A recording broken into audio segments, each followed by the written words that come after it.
Karibu ndugu mtazamaji wetu.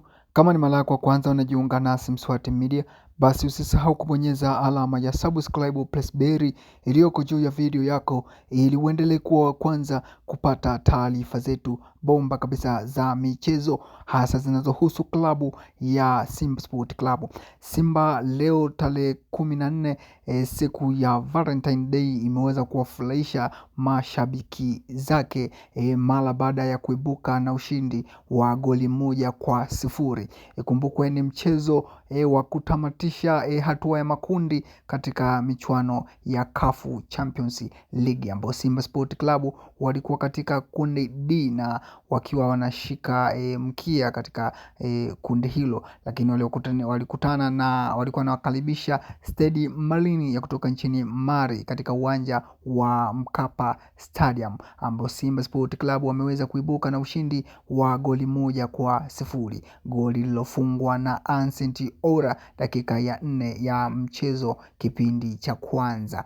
Goli hilo limeweza kutamatika mpaka dakika 90 za mchezo Simba Sport, na kuwafanya Simba Sport Club kuibuka na ushindi huo wa kwanza katika kundi D na katika michuano hiyo ya CAF Champions League. Lakini Simba Sport Club wamemaliza msimamo wa kundi huku kisomeka Simba akiwa anashikilia mkia akiwa na alama 5, huku vinara wa kundi hilo ni Stade Malien wakiwa na pointi 10.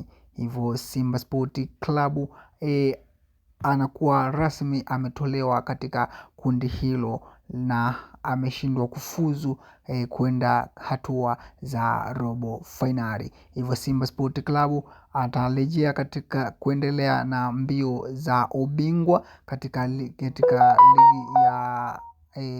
ligi ya NBC Premier League na ile michuano ya CAF ya Confederation Cup, kombe la CRDB ya nchini Tanzania, huku akifanya maandalizi ya kurejea kwa kasi katika msimu unaokuja. Hivyo natazamia Simba Sport Club kutetea kikombe cha ligi na vikombe vingine ambavyo viko mbele yake. Lakini katika usajili aliofanya msimu huu wa dirisha dogo, usajili wote umefanya vizuri, hasa ukitizama kwa Ancent Ora mfungaji wa bao, lakini Elimpanzu Kibisawara leo alikuwa na utimamu katika kiwanja. Hivyo ndugu mtazamaji wetu, endelea kubaki nasi kwa kubonyeza alama ya subscribe plus bell, maana Simba Sport Club wameweza kushinda mchezo huu, lakini wamekwenda kuaga mashindano rasmi.